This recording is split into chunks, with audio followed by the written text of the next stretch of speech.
Hello friends welcome back to my channel. आशा करी तुम्हारा सबाई खूब भालो आछो, सुस्थ आछो। आमी भालो आछि, सुस्थ आछि। अनेकक्षण बादे एक भिडियो करते बसलाम, प्राय 24 घंटा बादे एक भिडियो करते बसलाम। এই ভিডিওটা কখন তোমার কাছে পৌঁছবে সেটাও কিন্তু আমি জানি না। আদৌ আজকে পৌঁছবে কিনা, আগামী কাল পৌঁছবে সেটাও আমি বলতে পারছি না। কারণ কি, পুজোর মরশুম চলছে।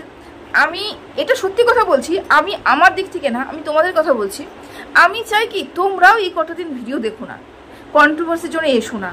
সত্যি কথা, কন্ট্রোভার্সির জন্য আসলে পরে তোমার ভালোবাসার মানুষকে যে দুটো কথা না খারাপ কথা বলবে, দুটো নোংরা কথা বলে, মানুষের তো চামড়ার মুখ, যে যখন পাচ্ছে তখন তাকে গালিগালাজ দিয়ে ফেলছে, যখন নোংরা কথা বলে ফেলছে। চিন্তাও করছে না যে আজকে পুজো পালির দিনে হয় ধরুন এই ধরনের বক্তব্যগুলো রাখবো না। টাকার জন্য মানুষ আর মানুষ নেই গো, টাকার জন্য মানুষ আর মানুষ নেই। মানুষ একদম যন্ত্রে পরিণত হয়েছে, ওদের মধ্যে ইমোশনস কাজ করে না গো।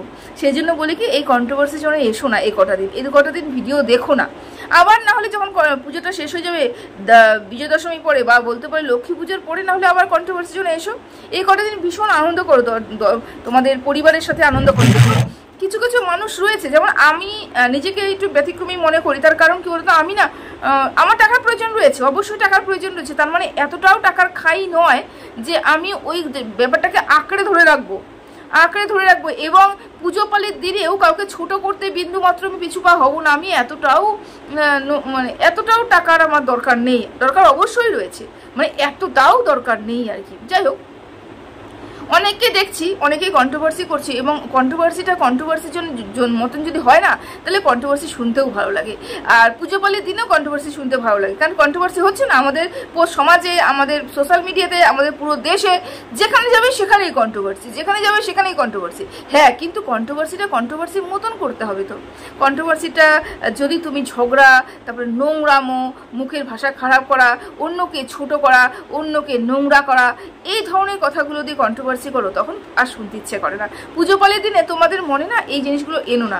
আমি সত্যি কথা বলছি, হ্যাঁ আমি বলছি, আমি যে কন্ট্রোভার্সি ক্রিয়েটার হয়ে আমি দর্শকদের বলছি, এই কটা দিন আর ভিডিও দেখো না। আমি জানি না আমার কটা দর্শক আমাকে দেখবে আজকে এই ভিডিওটা দেবো, যে কজন দেখবে আমি সেটাও জানি না। যে কজনই দেখবে তারাও যেন এটা বুঝতে পারে যে আমি সত্যি সত্যি চাই এই কটা দিন আর এই নোংরা জন্য এসো না। কন্ট্রোভার্সি তো কন্ট্রোভার্সির মতন হয় না, নোংরামি হয়। আজকে কিছু কথা বলতে বসলাম, যেটা না বললেই নয়। পুজো পালির দিনে আমার এই ধরনের বক্তব্যগুলো রাখতে ইচ্ছে করে না, তবু রাখতে হয়। তার কারণটা কি বলতো? তার কারণ চ্যানেলটাকে বাঁচিয়ে রাখতে হবে। তবে আমি মনে করি আমি নোংরামও করি না। আমি মনে করি আমি না ব্লেম দিই না, বিনা যাচাই করে, বিনা কারণে কাউকে ব্লেম দিই না। আমি মনে করি যে আমি যেটা ভিডিওতে দেখি না সেটা নিয়ে কোনো আলোচনা করি, আমি মনে করি না। যাই হোক, আমার দর্শকরা ভালো মতন বলতে পারবে যে আমি কি ধরনের কন্ট্রোভার্সি ক্রিয়েটার, তোমরাই বলতে পারবে। তো ছোট্ট একটা ভিডিও দেবো, বেশি সময় নষ্ট করবো না। আমি জানি তোমরা খুব ব্যস্ত, খুবই ব্যস্ত তোমরা, তাই ছোট্ট একটা ভিডিও দেবো তোমাদের জন্য। সেটা হচ্ছে, আমি না দুদিন ধরে শুনছিলাম, সঞ্জয় লাইভেও শুনেছি, আরও 2-3 জনের ভিডিও দেখেছি, সেখানে শুনেছি গ্রামে যারা থাকে নাকি তাদেরকে নাকি গেও, এবং যারা মদ্যপ মানে মদ খেতে পারে না, বা বলতে পারো যে তারা ক্লাস মেনটেন করতে পারে না, তারা নাকি গেও ভূত, তারা নাকি গ্রামে বাস করে। গেও ভূত মানে হচ্ছে যারা গ্রামে বাস করে, মানে গ্রামে একদম অজপাড়াগায় গ্রামে যারা বাস করে, যারা মদ খেতে পারে না, সহ্য করতে পারে না, সোশ্যালে চলতে পারে না তারা, এরকম একটা কথা আমি শুনেছিলাম সঞ্জয় লাইভে, 2 দিন আগেই শুনেছিলাম। তো সেটা নিয়ে ভিডিও করা আমার হয়নি। তারপরে যখন শুনলাম কি ওটা ছ্যাবলামো যখন শুনলাম, তখন ভাবলাম যে না, ছ্যাবলামোটা নিয়ে একটু বলা উচিত, তাই ভিডিওটা করতে বসলাম। দেখো, প্রথমত কথা, আমরা না এটা প্রথমেই যে বললাম যে আমরা ভুলে যাই, যে স্থান কাল পাত্র আমরা ভুলে যাই। এখন পুজো পালির দিনে আমরা কন্ট্রোভার্সি করবো, কন্ট্রোভার্সিটা কন্ট্রোভার্সির মতনই করা উচিত। নোংরামো করে ছ্যাবলামো বলে না, ছ্যাবলামো, এই ছ্যাবলামো নিয়ে বলার আগে আমি বলি গেওর কথাটা নিয়ে। গেও ভূত, তো কে গেও ভূত? যারা নাকি মদ খায় না তারা নাকি গেও ভূত। কোনো একটা কথার পরিপ্রেক্ষিতে, কোনো একজনের কথার পরিপ্রেক্ষিতে এই কথাটা উঠে এসেছে সঞ্জয় লাইভে, আমি শুনেছি। তো গেও ভূত, আচ্ছা আমরাও তো গ্রামে বাস করি, তাই গেও ভূত কারা? যারা হচ্ছে গ্রামে বাস করে তারা গেও ভূত, নাকি যারা মদ খায় না তারা গেও ভূত? ঠিক বুঝতে পারলাম না, ব্যাপারটা আমার ক্লিয়ার নেই। তবে দুটো ব্যাপার নিয়ে আমি আলোচনা করব। এমন অনেক মানুষ রয়েছে যারা গ্রামে বাস করে, অথচ তারা মদ খায়, তারা ড্রিঙ্ক করে, তারা ড্রিঙ্ক করে এবং আমরাও ভিডিওতে দেখতে পেয়েছি অনেক জায়গায়।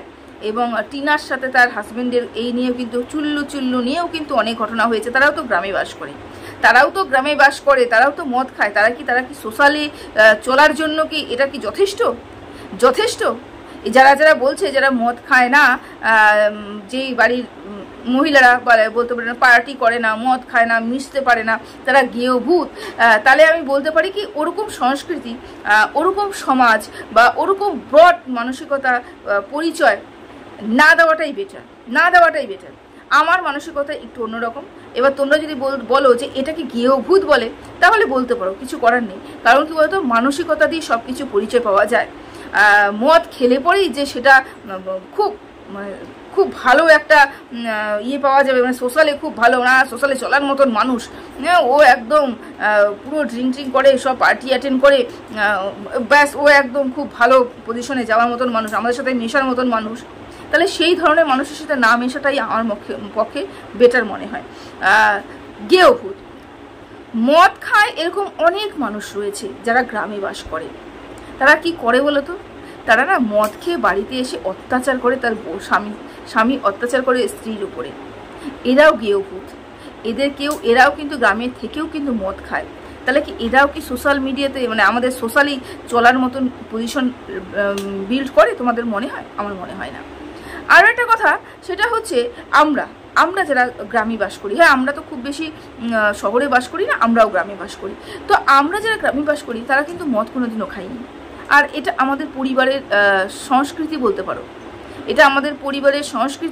বা এটা আমাদের পরিবারের ডিসিপ্লিন বলতে পারো। এটা আমার বাপের বাড়ি বলতে পারো, আমার শ্বশুর বাড়ি বলতে পারো, সবাই একদম এই জায়গাটা মেনটেন করে যে ওই রাস্তায় কেউ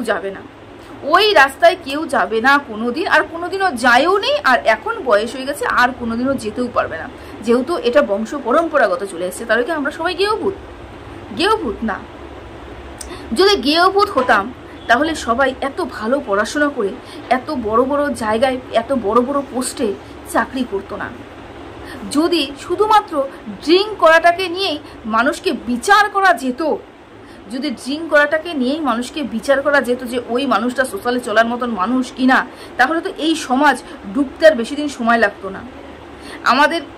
আমাদের পরিবারের কথা বলছি, কেউ ড্রিঙ্ক করে না, অথচ তারা প্রত্যেকে গ্রামে বাস করে, অথচ তারা বড় বড় জায়গায় বড় বড় পোস্টে চাকরি করে। শুধু আমি আমাদের পরিবারের কথা বলছি না, আমাদের বংশের প্রত্যেকটা মানুষের কথা বলছি, শুধুমাত্র সরকারি চাকরি সেটা নয়, কিন্তু শুধুমাত্র যে সরকারি চাকরি সেটা নয়, তার থেকে বেশি সরকারি চাকরি পদের কথা বলছি, সবাই উচ্চ স্তরের পদে বসে রয়েছে। তাহলে তারা কি গেয়েও ভূত? আমি মনে করি এরা যদি শহরে গিয়ে তাদের পরিচয় দেয়, যারা বলছে না গেয়েও ভূত সোশ্যালে মদ খেয়ে, তাদের থেকে অনেক বেশি স্ট্যান্ডার্ড লাইফ এরা লিড করে। গ্রামে থেকে এরা স্ট্যান্ডার্ড লাইফ লিড করে। স্ট্যান্ডার্ড লাইফ মানে কি? স্ট্যান্ডার্ড লাইফ হচ্ছে সবাইকে নিয়ে চলা, আনন্দ ফুর্তি করা, পরিবারের মা বাবা ভাই বোন জ্যাঠা কাকা সবাইকে নিয়ে জয়েন্ট ফ্যামিলিতে থাকা, আনন্দ করা, কোনো একটা মুহূর্তকে ভীষণভাবে সেলিব্রেট করা, ড্রিঙ্কটা বাদ দিয়ে আনন্দ ফুর্তি করা। আমি মনে করি এটাই সমাজ, এটাই আমাদের পরিবার, এবং এরকমই পরিবার প্রত্যেকটা মানুষেরই হওয়া উচিত, যেখানে কোনো নেশাগ্রস্ত কোনো মানুষ নেই, যেখানে মানসিকতা খারাপের কোনো মানুষ নেই। নেশা মানেই মানসিকতা খারাপ, নেশা যে করবে তাদের মানসিকতা খারাপের দিকে যাবে, সেরকম কোনো মানুষ নেই। তারা তো গ্রামে বাস করে, তাদেরকে কি গেয়েও ভূত বলা যায় না? দেখো, যারা শহরে থাকে তারাও ড্রিঙ্ক করে, যারা গ্রামে থাকে তারাও ড্রিঙ্ক করে। এবার ব্যাপারটা কি বলতো, ব্যাপারটা হচ্ছে পরিবারের সংস্কার। কে কিরকম পরিবার থেকে উঠে এসেছে, তাদের কি পরিবারে, তাদের কি সংস্কার, তাদের মা বাবার শিক্ষা, তাদের বংশ পরম্পরা, এগুলো কিন্তু ভীষণ পরিমাণে মাইনে রাখে। সে উঁচু কাজ করুক, বড় কাজ করুক, ছোট কাজ করুক, না কাজ করুক, এগুলো তাদের রক্তের মধ্যে মিশে রয়েছে। আমাদের বাড়িতে যদি আজকে সবাই যদি উচ্চপদস্থ কর্মচারী না হয়ে কোনো এমনি নর্মাল ব্যবসা করতো, তবুও কিন্তু তারা কোনোদিনও ড্রিঙ্ক করতো না। আজ তো করেও না, তারা কোনোদিনও ড্রিঙ্ক করতো না। কিন্তু তারা প্রত্যেকে কিন্তু শিক্ষিত মানুষ, প্রত্যেকে শিক্ষা গ্রহণ করেছে এবং অন্যকেও শিক্ষা গ্রহণ করার জন্য মানে পড়াশোনাটাকে কি বলবো মানে অন্যকে দেওয়ার জন্য কিন্তু ব্যতিব্যস্ত হয়ে থাকে। কীভাবে অন্যের উপরে এটাকে নিজের পড়াশোনা কি করেছে না করেছে অন্যকে কিভাবে শেখাবে না শেখাবে, এখানেও কিন্তু তারা ব্যতিব্যস্ত হয়ে থাকে। এগুলো কি বলতো, কিছু মানুষের সমাজের মানুষ এরকম রয়েছে যাদের মানসিকতাটাই এরকম, তাদের কিছু বলার নেই। এই যে গেয়ভূত বলেছে না, তাই আমি বললাম যে গেয়ভূত কি শুধুমাত্র মদ খাওয়া দিয়েই পরিচয় হয়? তাহলে তো এরকম আমাদের গ্রামে অনেক মানুষ রয়েছে যারা মদ খেয়ে বেশি বাড়িতে বউ বিটায়, তাহলে কি তারা সমাজে খুব বেশি প্রতিষ্ঠা লাভ করেছে বা তারা কি সমাজে চলার মতন খুব বেশি হায়ার স্ট্যান্ডার্ডে চলে গেছে? না, মদ খাওয়া দিয়ে কিছু ডিসাইড করা যায় না। মদ খাওয়া দিয়ে একটাই ডিসাইড করা যায়, সেটা হচ্ছে তাদের মানসিকতা, তাদের শিক্ষা এবং তারা কোন জায়গা থেকে উঠে এসেছে তার পরিচয়। আশা করি তোমাদের বোঝাতে পারলাম। আমি কোনোদিনও ওই জায়গাটাকে পছন্দই করি না, আমি নাম কোনোদিনও বলতেও পারবো না। ওই যে শুয়ের ভিডিও থেকে সঞ্জয় যে লাইভ থেকে যেটুকু শুনেছিলাম, ওই বিপি না কি এটা বলেছিল, ওটাই প্রথম নাম শুনেছি, ওটাই মনে শেষ নাম শুনেছি, মানে ওটাই জানি না, যদি আমি সার্চ করি তাহলে ভালো বলতে পারবো। তো আমরা তো করি না, তাহলে কি আমরা প্রত্যেকে গেয়ভূত না? ওই যে বললাম যে কেউ অনেক বেশি উগ্রতা দেখায়, অনেক বেশি উগ্র, অনেক বেশি নিজেকে স্ট্যান্ডার্ড মনে করে বা অনেক বেশি কিছু বোঝদার মনে করে বা অনেক কিছু বোঝানোর চেষ্টা করে, হায়ার লেভেলে যাওয়ার চেষ্টা করে, কিন্তু না, তাকে দেখলেই বোঝা যায় এবং তার মানসিকতার কথা শুনলেই বোঝা যায় যে কতটুকু ব্রড মাইন্ড মানসিকতার মানুষ, খুব ব্রড মাইন্ডেড বলে। তো যাই হোক, আরেকটা শুনলাম সেটা হচ্ছে ছেঁচড়ামো। টিনু ছেঁচড়ামো করেছে বলেই টিনু হচ্ছে শ্বশুরবাড়িতে টিকে থাকতে পারেনি। এতদিন পর জানলাম টিনু ছেঁচড়ামো করেছিল, টিনু শ্বশুরবাড়িতে টিকে থাকতে পারেনি। ছেঁচড়ামো মানে কি? টিনু আনন্দ করতে ভালোবাসে। ছেঁচড়ামো মানে কি? টিনু সবাইকে নিয়ে চলতে ভালোবাসে, হই হুল্লোড় করতে ভালোবাসে, সেই যে সেটাকে ছেঁচড়ামো বলা হয়। এই যে বললো না ছেঁচড়ামো আর আনন্দ ফুর্তি করা, এটা জলি স্বভাবের মেয়ে, এর দুটোর মধ্যে না কিন্তু সূক্ষ্ম একটা ডিফারেন্স রয়েছে। সেটা কিন্তু বোঝাটা ভীষণ, যারা খুব সূক্ষ্মভাবে বিচার করতে পারে তারা বলতে পারবে।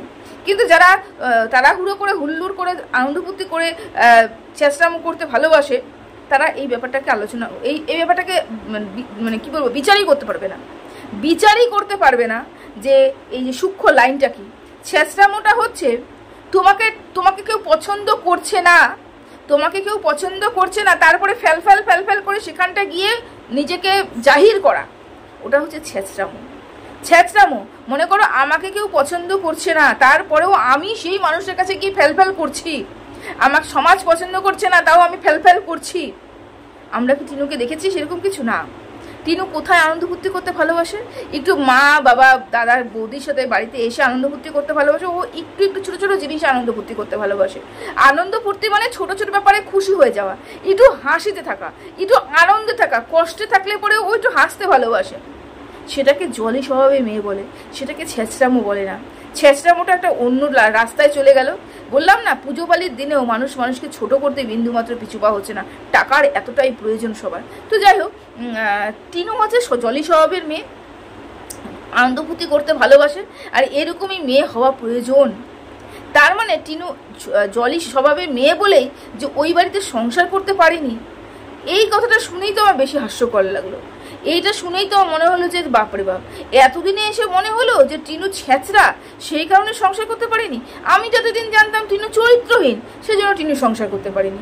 তারপর তো টিনু শুনলাম যে টিনু চোর, সেজন্য টিনু সংসার করতে পারেনি। তারপরে শুনলাম টিনু পরিবারের লোকে শয়তান, ছেঁচড়া, মিথ্যেবাদী, সেই জন্য টিনু সংসার করতে পারেনি। আজকে নতুন আরেকটা পলক ঝুললো টিনুর